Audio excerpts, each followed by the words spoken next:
Oh, yeah, cool. Yeah. Well, enough time has passed, and we are back once again. The ABCs of trade paperbacks. I'm one of your hosts, Seed. And this is Ninja Dave, who has just recently come into his own power cosmic. What power did you come into, Dave? Well, I took a Dunkin' Donuts donut hole. Oh, yes. And I took a Krispy Kreme donut. Mm-hmm. And I merged the two, consumed them both, and now I have the power cosmic. And what does that power cosmic give you? What can you do with it? I can do with it whatever I choose. Oh, well, that sounds convenient. Indeed. That sounds awful plot devicey. It's very MacGuffin. MacGuffin. I need rappers to start yelling out MacGuffin at the beginning of their songs. They need to. It's your boy, MacGuffin. Oh, man, that'd be great. We're here with the V episode, man. We are almost to the end of the alphabet, man. I know it. How do you feel about this? I mean, it's, all good things must come to an end. But then, as the phoenix must, be reborn, we shall rebirth season 2. We'll rebirth season. Did we decide if we're just going to go A through Z again, or we're going to go Z to A with it? Well, the listeners will just have to find out. Ooh, then stay tuned to see how the letters play out in season 2 of the ABCs and TPBs. You ready to get into this bit of business? There? Do you have any other comic stuff you want to talk about before we jump into this, or are you just ready to comic stuff? I mean, I'm looking forward to Endgame. I'm interested to see what your forecasts, your predictions might be for the. Do you think we'll get some X-Men action? No. Some X-Men teased. No. Some Fantastic Four. No. No. I don't think we get any of this. Jill, it's right up there on the fridge. I think it's Chili Guppy. That's my Wi-Fi password for the. If you need to take that card, take the card, and you can do what you need with it. Oh, okay. I think this is so much editing. I'm leaving it all in. Speaking of editing, that's what I was gonna say. I'm gonna go back if I had the time and find out what episode it is. You said that you weren't really into comic book movies anymore, and put that right before you said I'm interested in Endgame. Well, that's fine. All the size of Dave. That's fine. You can. Like I said again, I did have a tough period of time, and I'm still within that where I feel there's a saturation, an oversaturation. If there's such a thing as an oversaturation. I know there is. There is such a thing, but not a comic book movie. Well, there is. There's so much content out there. So many movies, so many TV shows. Mm-hmm. It's a lot to keep up with. I find that weird that no other genre gets this complaint. No one says there's too much sci-fi in movies and television these days. Well, that's what they do about it. They just don't watch it. That's why the sci-fi, the Syfy network is floundering, trying to find good content there. Crazy. Sci-fi's got The Expanse there. It does. Damn, it's a damn good show. But what do you do with the other 23 hours?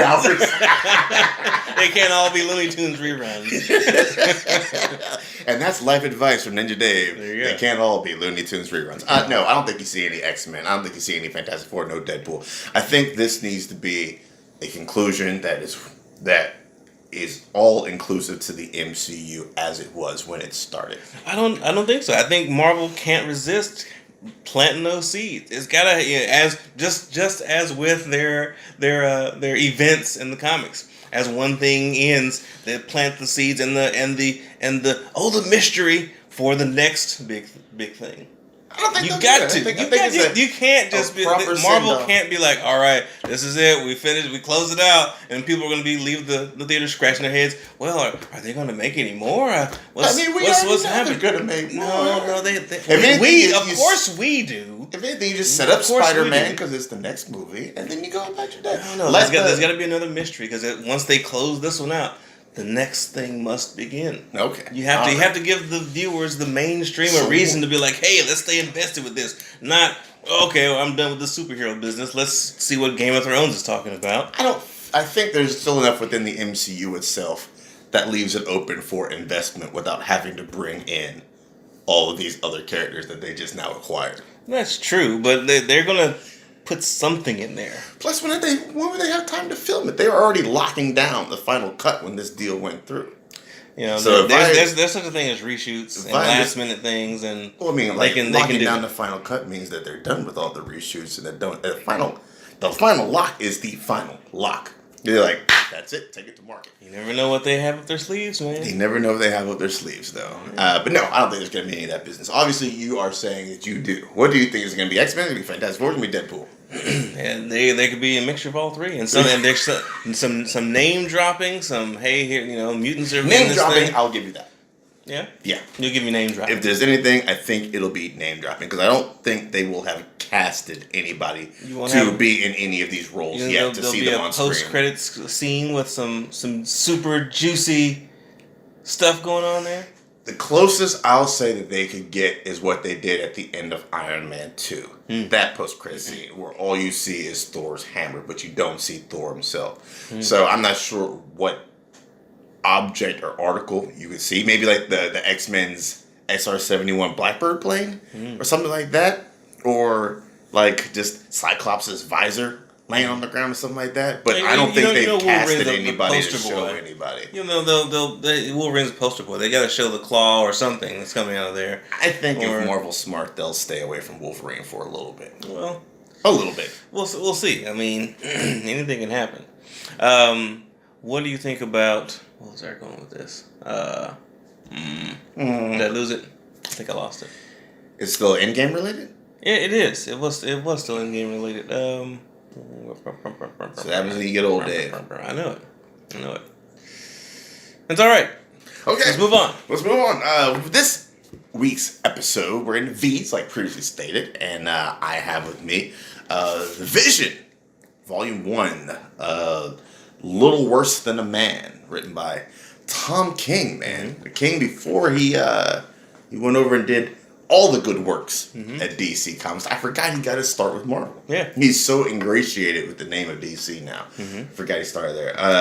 Written by Tom King, art by Gabriel Hernandez Walta. But before you get into it, I believe Vision was my choice, and Velvet before the Living End was that's because we both have Vision. That's right. My bad. Let me flip that up. Yeah. Velvet, yes, is what I have, written by Ed Brubaker of Marvel Comics at one point.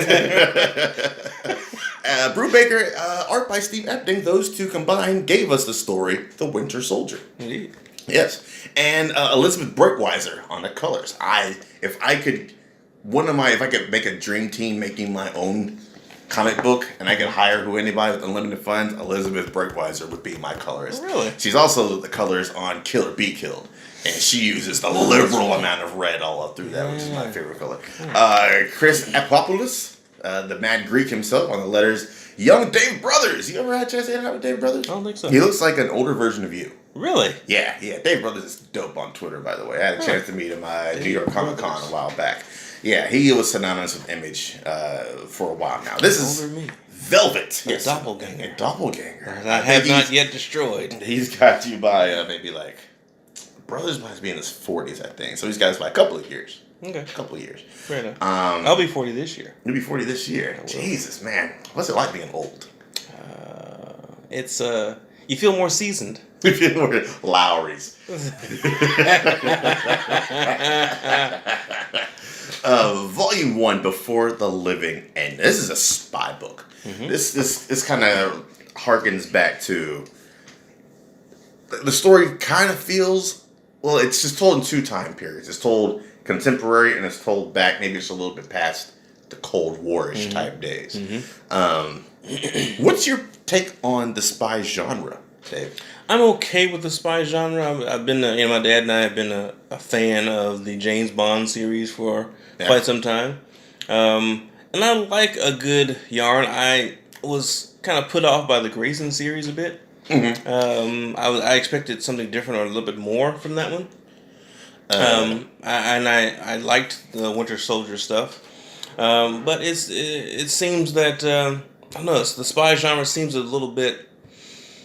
I haven't read anything that has really been more contemporary. It's a lot of the secrets from the past and kind of thing. You don't see many contemporary spy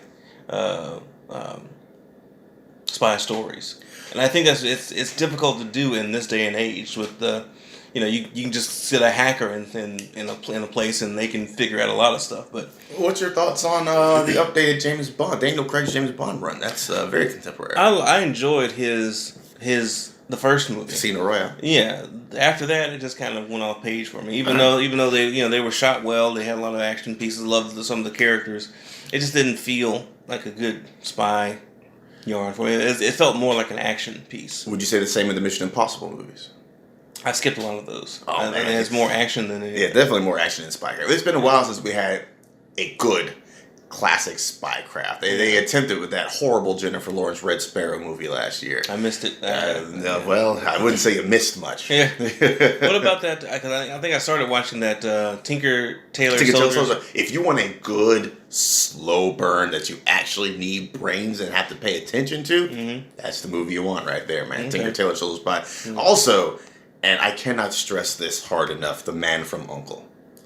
The 2015 Man from U.N.C.L.E. is the most slickest, stylish, best-looking, well-acted, fun spy movie I've seen in years. Man from U.N.C.L.E. Man from U.N.C.L.E. I've probably seen it about 6-7 times, man. I love that movie. Have you read any spy books before? Comics or novels or otherwise? Yeah, I've done, like I said, I did the Black Widow stuff. I've done some Nick Fury stuff. I've done... I don't think that there's any other. The spy genre is not one that I have been super big into because I hadn't been pulled into something that was that engaging. Okay, all right then. And so when I started reading this book, it kind of colored my perception. I didn't think I was going to have a good time with it at the start. Okay, so let's get into this bit of business. Basically, the book surrounds the titular Velvet, who was working as pretty much a section chief's secretary, is what she purports to be. And, as the female, spying is pretty much known as a male-dominated thing. It's a man's world. So she gets kind of overlooked in the whole process. And little does any of them know that she is definitely would be the best field agent of them all. Right. If you're doing your job as a spy, you don't want people to know that you're a spy. Exactly. She's the exact opposite of Sterling Archer. I was going to say she's the exact opposite of Black Widow. I also understand how you're supposed to blend in anywhere with that shock of red hair you have coming out of your head. Well, she also uses wigs, too, so... Man, we didn't see her nothing but red hair until Winter Soldier. Yeah. And even then but then she used the disguise also. But still.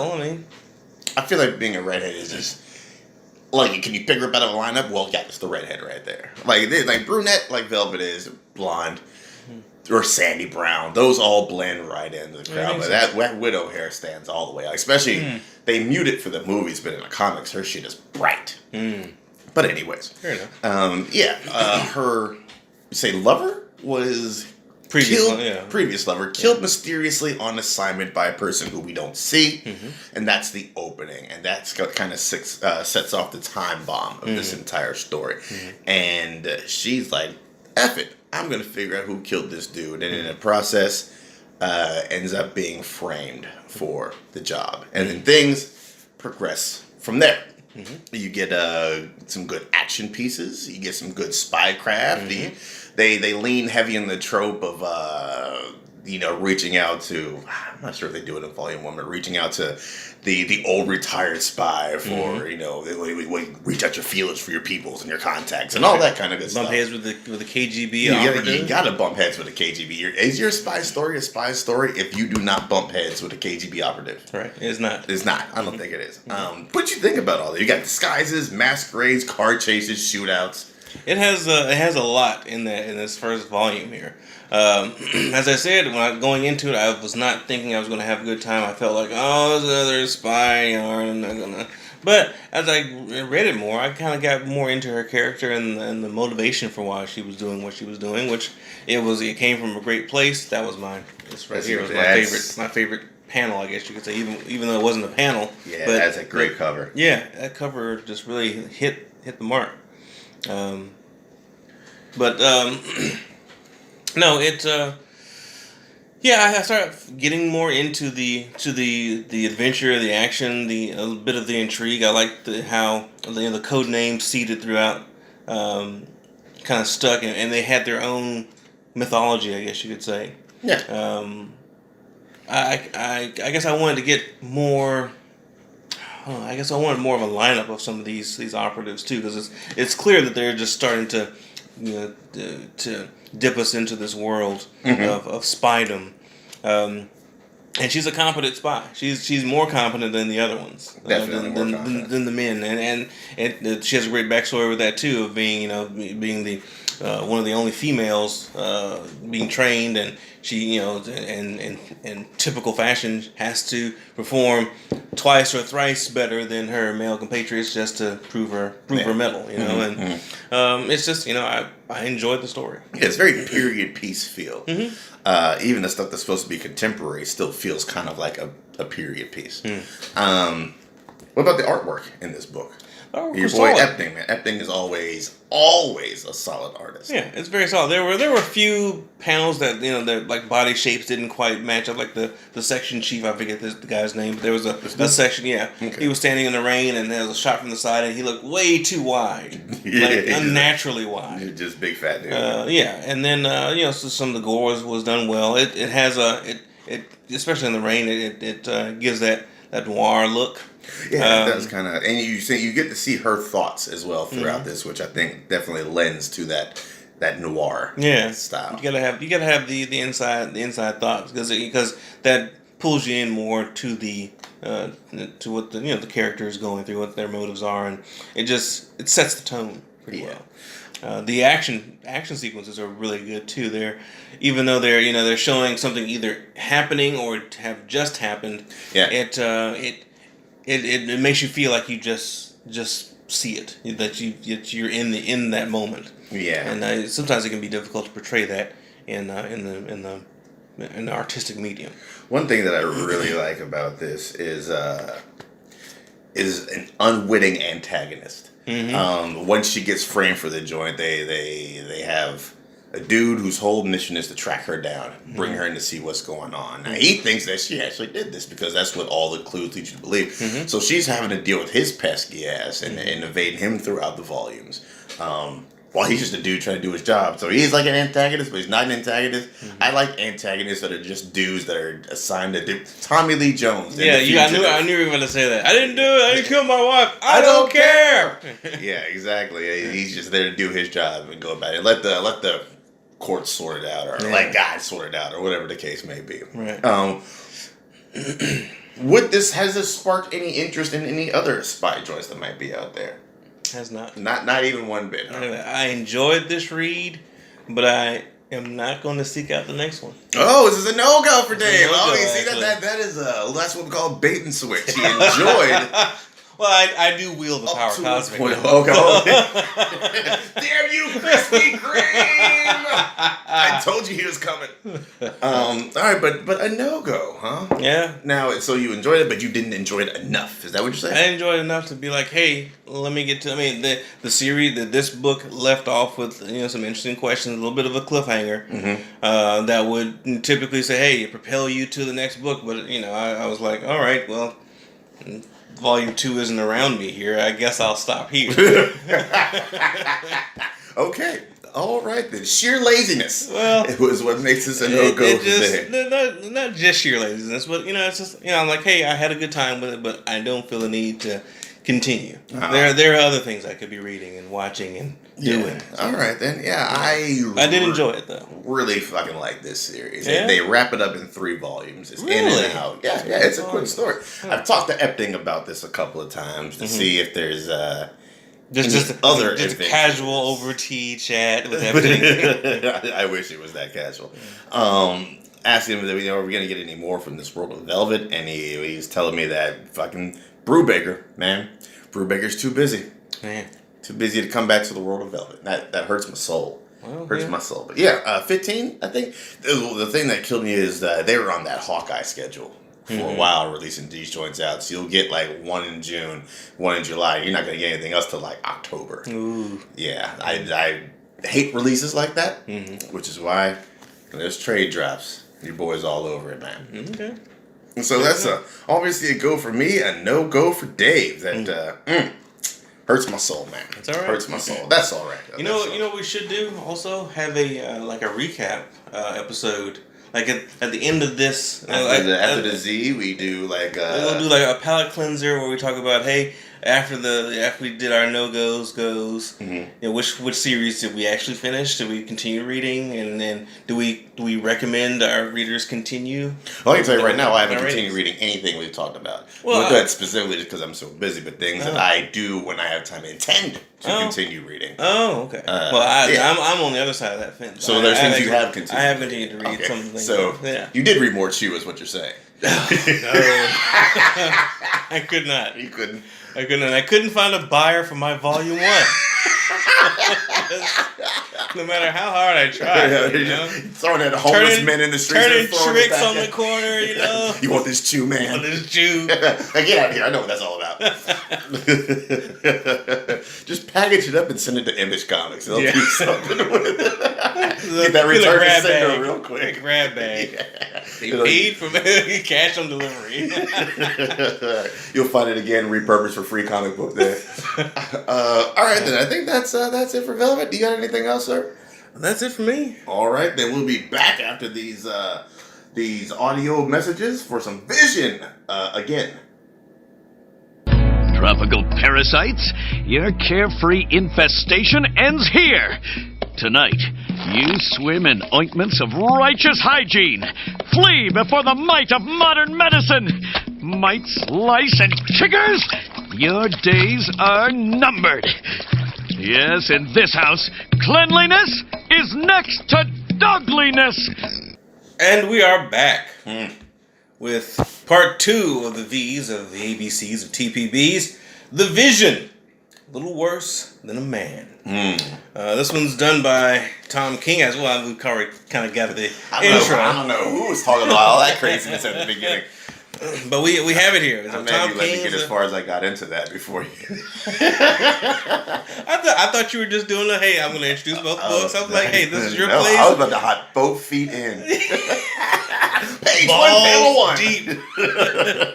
It's all good. Tom King's the writer. Gabriel Hernandez Volta as the artist. We got Jordi Belair, color artist. VC's Clayton Cowles. He's everywhere, man. We got Mike Del Mundo and Marco Del Fonso doing some covers. We got a lot of people. It's just all hands on deck with this series. So it starts with the series is about Vision deciding he wants to start a family. Mm-hmm. So he actually literally builds one, wife, daughter, son, and just wants to live his best life. Yeah. But things as they do are not always as they seem. No. It turns out that Vision is having a bit of a breakdown. Crisis of conscience. He's got a lot of stuff going on. Yeah. This just explores how he is dealing with it and how it affects others around him. I don't understand how a robot got the same issues millennials got. But that's where we are in the story. See, he's been afforded the privilege of being an Avenger. So he's already got that status there. Yeah. He saved the world 37 times. One more than the Wu-Tang. No, one more than Wu-Tang. So we have a lot of moving pieces here. We have Harkness, who is she has dipped over into the spirit realm. Like I said, there's science fiction. There's mysticism. The Scarlet Witch is involved as well. But Harkness, very tertiary, very peripherally. So Harkness discovers that looks into the future through this ritual that ends up killing her at any point. But to see what's coming, what the Vision is up to, what's going to happen there, and she predicts that he's going to end up destroying the Avengers. Perhaps on his own, perhaps under the guise of an Ultron, the secretive programming. Vision just wants to have a happy family life, wants things to be normal, while he's still, involved with the Avengers, helping out, and the family structure just starts breaking down. Breaking down in a big bad way. Tell me your thoughts about this. I have one major thing that that I want to bring in, but I want to tell me your thoughts about this series. I've owned this series for a minute now, and this is my first time finally getting around to reading it. Really? Yeah. Really? A couple people, a couple different people on comics podcasts that I talked to on Twitter have been like, yeah, man, that Vision is the business. So I was quite happy when you selected this. So I was like, all right, now I got an excuse to sit down and read this Vision. Good. It was dopeness. Usually when I read a trade, I might read like 1-2 issues and then put it down, and then the next day come back and read like 1-2 issues and then put it down. The next day come back and finish it. So like, this is one sitting. One sitting. This is all one sitting. I knocked this entire thing out. So I'm blurry eyed towards the end. And I'm like, nah. I gotta do it. Knock it back. 8:45 p.m. I can't go to bed yet. But yeah, that's good. That's good. Yeah, this was a one sitting, and you can see that this is early Tom King writing. I've read first 9 of the now 10 volumes of Batman that he's done. Okay. And his current work on Heroes in Crisis. Okay. I want to start the Batman stuff because I heard good things about it. That's a different conversation for a different day. So. Okay. Right. You can tell that like he's like round about Batman volume 4, 5, 6. That's when he just started hitting his stride. Okay. This is early Tom King work right here, and you can tell like, all right, this is a little bit clunky here and then exposition or whatever and dialogue, but you could see what his plotting has always been there. Is his writing that wasn't quite the part, but how he plotted this whole thing out. Because you see all the purple narration, you're like, well, who's narrating this to me? And you don't see that. You know, it's a mystery. You know, this whole thing happens in the past, pretty much. No, so I like the way he pulled all that off, and then he leaves that mystery of.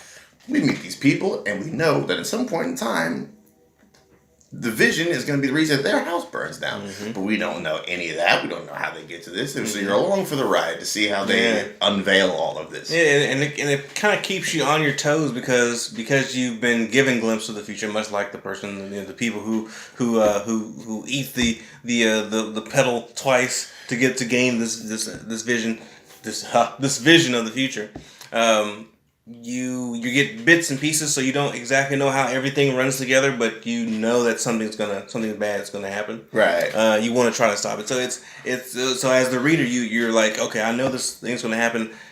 I'm gonna pay attention to see what pieces may fall that I can connect to solve this before I get there. Because as we're readers, we're nerds. We want to, we're given a puzzle. We want to solve it. Yeah, you want to solve it. You want to see how this whole thing plays out. Yeah.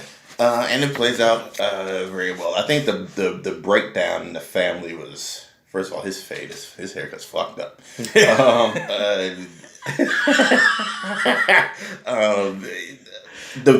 the family just slowly dissolves, the family unit, is very organic, very well done, I do believe. I think by the end of it, the only person that's worth anything might be the son.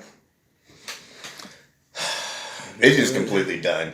Yeah. Viv's completely done. Well, Viv's seen stuff, but she's not too far gone.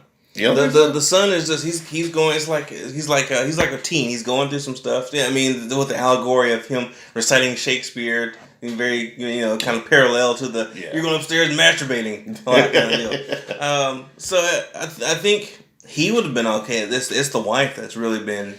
Goes way off base because she and much like family structures, the mother, the wife tries to all together. Yeah, tries to balance everything. Wants to make sure the kids are okay, the husband's taken care of, all this stuff, and her needs are not being met. She's really just sacrificing a lot, and it shows. And she's also being blackmailed throughout all this as well. Yeah. There's a lot of stuff going on. There's a lot of moving parts going on, and what 5 issues? A lot of stuff happening in 5 issues. Right here. A lot of things. The main theme that I wanted to bring up is that Vision is, I won't say that he's suffering from PTSD, but he is a veteran. Yeah. And he's a veteran because he keeps talking about all these times he saved the world and that kind of stuff, but he's suffering a loss from his relationship, even though he doesn't realize he's going through those things. And he's having a mental breakdown, and no one knows. Either no one knows, or no one cares, or no one knows how to care for him. And, I think that makes me feel definitely no one knows.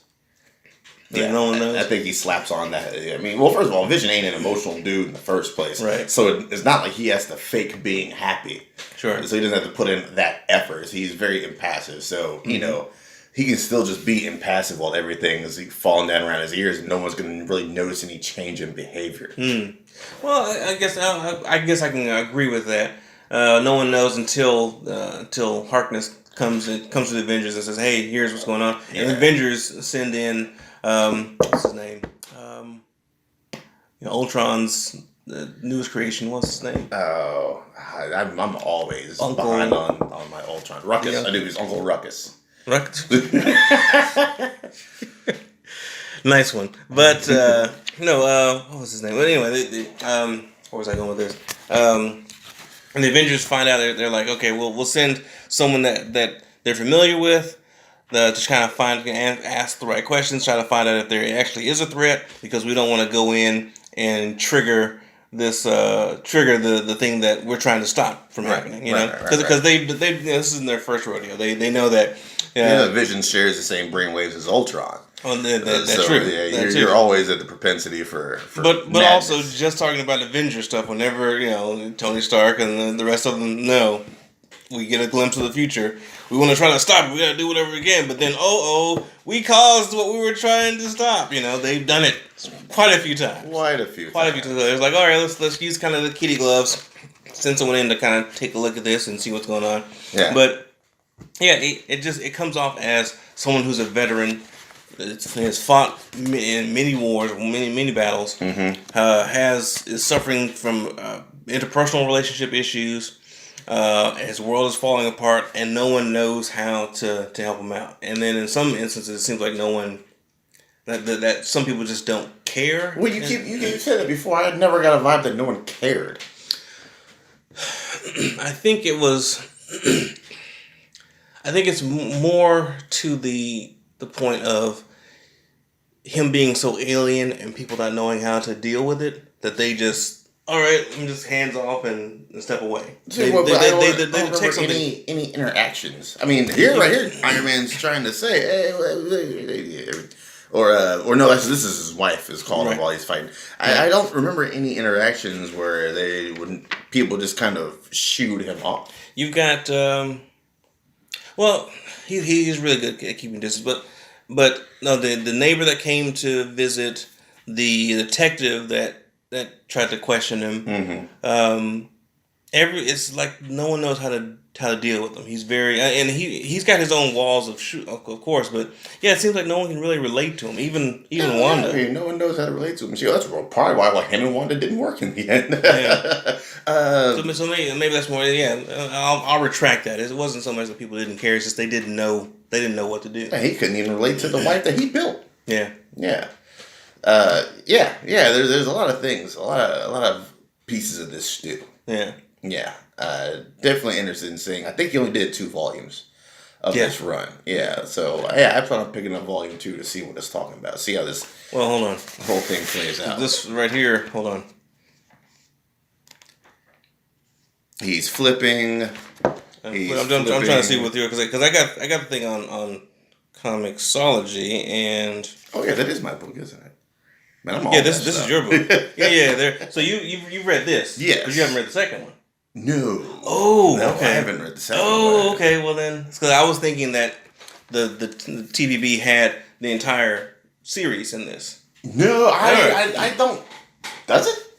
Because like I said, I had the TVB, but I never opened it up because I also had the physical copy. Okay, so yeah, he did. There were 2 TVBs of that, but when I got it on Comixology, I just got the one thing that included. So the director's cut is the whole story. It has the whole thing. Oh, I thought the director's cut just had a whole bunch of extra stuff. It had a lot of extra stuff on it. It's like 200 pages, but it just has the entire run and extra stuff. Okay, so I was thinking that you had read everything that I had. Okay. All right. Is there some stuff you need to get the rest of it. Here's apparently I already have the rest of it. I didn't even realize it. My question, did you read this in Paul Bettany's voice? No. You did. Did you? Yes. Why? Because you're so influenced by every person that is in the MCU now. When I read their character, I read them as their voice. Really, that's interesting. I'm trying to think. As ingrained as the MCU is, and as widespread as they are, it's almost hard not to find. No, I don't think. I did not. I haven't done that with any of the Marvel characters. That is crazy. I was reading an Avengers story a couple of weeks ago, and it's a room full of Avengers, and I'm like, all right, this person, and then it gets to Jessica Drew, Spider-Woman, and I stopped and I said, wait, I don't have a voice in my head. Yeah, I don't have a voice for Jessica Drew. That's interesting. Because I don't know. I guess I assign voices a little bit differently. I do a lot more reading of novels than I have of comics. So I assign my own voices, but I see them as different characters. Like even from a visual standpoint, and the way that they emote, and then their character motivations.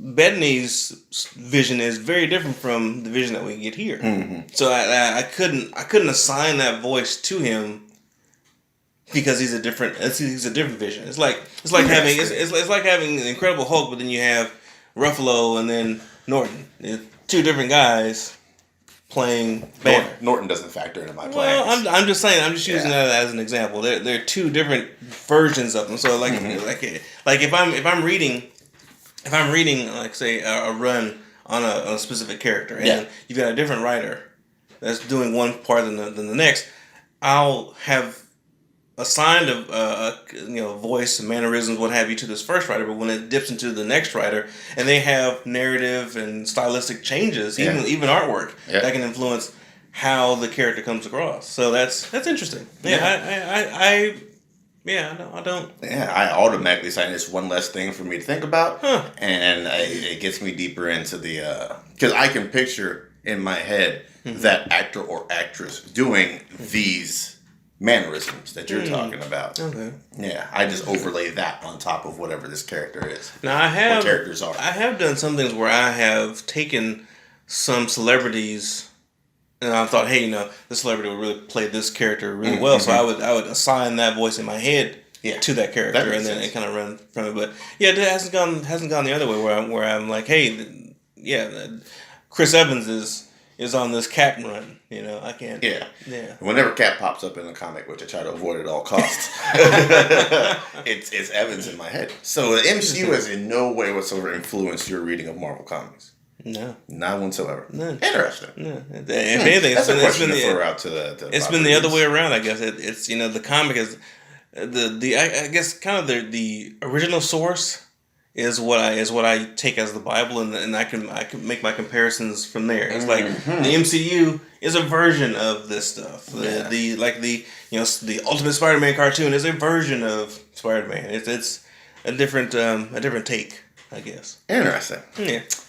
All right. I'd be interested to hear how our listeners. How it works for you guys. Do you guys come up with your own characters? Do you get some cross bleed from TV shows and movies, acting your characters as well as you read, or how does that work? Yeah, I'd be interested to hear what people have to say about that. Yeah, I remember Alicia Gomez. I'm going to post about that here later on today. Yeah. All right, you got anything else for this vision business? Obviously, you read it all the way through, so it's a go for you. It's going to be a go for me as well. Yeah. Good. Apparently, it already is a go. I'm sitting on it. Didn't know it. Since you tore through this thing in one sitting, you just had to finish it. Let's go ahead and do yourself a favor and finish the rest of it today. I will not be able to do that today, but the Power Cosmic compels you. Oh, okay. Well, that's all it takes is Power Cosmic. Now, I want to get through.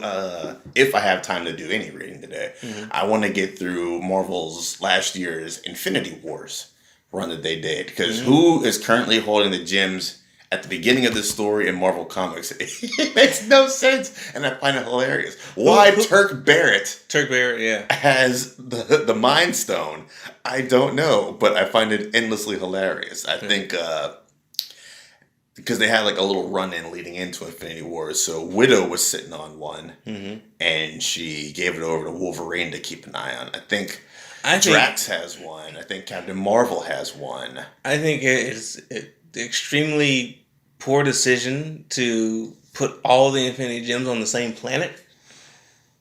Yeah, because they had what, 2 on Earth? Yeah. They had two like original, but then like everyone and their grandfather has an Infinity Stone now. Strange has a Time Stone. That's the one that I don't like the fact that Marvel switched up the Infinity. First of all, I don't like that they switched from Infinity Gem to Infinity Stone. Yeah. If you hear somebody say Infinity Gem, you know they're an old head. Right. But now they've matched the color to what's in the movies. I guess it's more probable to bring in readers. One thing I like that they did, it's a circuitry now. Mm-hmm. So if you have, say, the Soul Stone, if you have a good knowledge of the Reality Stone, you can unlock the full potential of the Soul Stone. Mm-hmm. Whereas if you don't, you can unlock about half the potential of the Soul Stone.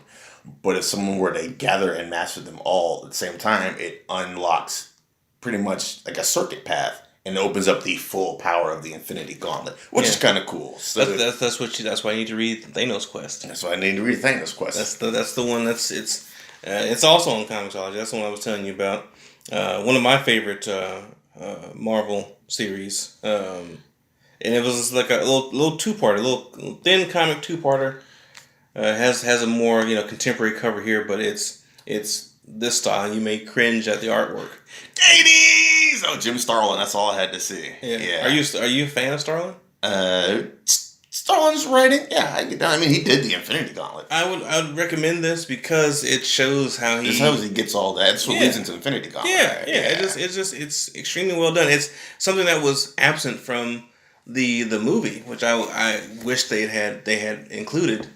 They just had his lackeys doing most of the gathering, and then he just showed up last minute. Thanks, you got it. This is all mine now. Yeah, the only ones. I mean, he gets Visions personally. He gets Strange's personally. Obviously, got the Power Stone personally. I don't know. Yeah. He did a lot of the work himself. He got Loki's by himself. I think he does most of the work. He engineered a lot of that stuff, but he still had people go and soften folks up so he could pop in. Soften them up. He pretty much. I mean, it's like in the comic, he went and he did everything personally. He matched wits. He outsmarted. He cajoled, bragged, threatened, killed, all that stuff. All right, and that's cool. That's why it's great. The next thing, other thing I want to come back to because I forgot about earlier when we were talking about Endgame, Adam Warlock. Do you think he's going to pop up in there? They've been building him up. No, I don't think we see Warlock until Guardians 3 in, I think, 2021. I don't think Warlock's going to play a huge role in Guardians 3. I don't think he plays a huge role in anything to come. He's a classic Infinity War character. Yeah, how are you just going to raise him like that? You just can't pop him up now. Like, you would have had to have introduced him in Infinity War in order for him to have an impact in Endgame. You just can't come in the late round, a new challenger is entered, and then Adam Warlock comes running and slides into the ring and starts putting blows on Thanos. Toss him over the top rope. I think I'm going to make this prediction. I'm going to do it now. I may be incorrect, but I will the power cosmic, so... The second act, we're going to get some Adam Warlock action. I do believe... things that I think are going to happen in Endgame. I think the movie that we think we're going to get is the first half of the movie. Mm-hmm. I think the Snap people are back way quicker than we're thinking. Really? Yeah, because I think most people think they'll be back like towards the end of the second act so they can all rally together in the third act to defeat. No. I think a good bit of this business is wrapped up in 90 minutes. I think there's a second villain that we know nothing about. A second villain? A second villain. Who could it possibly be? I don't know. Krang. I don't know. Krang? Kang. Kang, not Krang. That's all right. No, we're getting all crossovers. There is time travel involved, but then they have not established any Kang references. They have not. But I think there's a whole story that we don't know about. Whatever the whole story is, more than just defeating Thanos, I think. I think the Snap will be back fairly quickly on. So I guess we'll see, sir. We will see. I guess we'll see. We'll see if we can't sneak in another ABCs and TPBs before Endgame drops. I think we can. I'll be in New Orleans this week. And be harvesting those souls. Gotta harvest them. Finding Mr. Crawdad himself. They don't harvest themselves. They don't harvest it. Yeah. Signs were made for a reason. I'm very gentle in that respect. All right, very good. But we'll hit our W's. I'm trying to think of what I have for my W's. I know you have the list. I have your W already. What we are Robin. Oh, We Are Robin. Okay, I gave that to you. Okay, good. Nah, I have no idea what my W is. Hold on a second. I think I got an idea what my W is. I think I want to go with We Stand on Guard. We Stand on Guard? Yes, which okay. is We Stand on Guard, or if you're just wanting to try something new, We 3. We 3. Mm-hmm. W-E and the number 3. Let me see what we got here.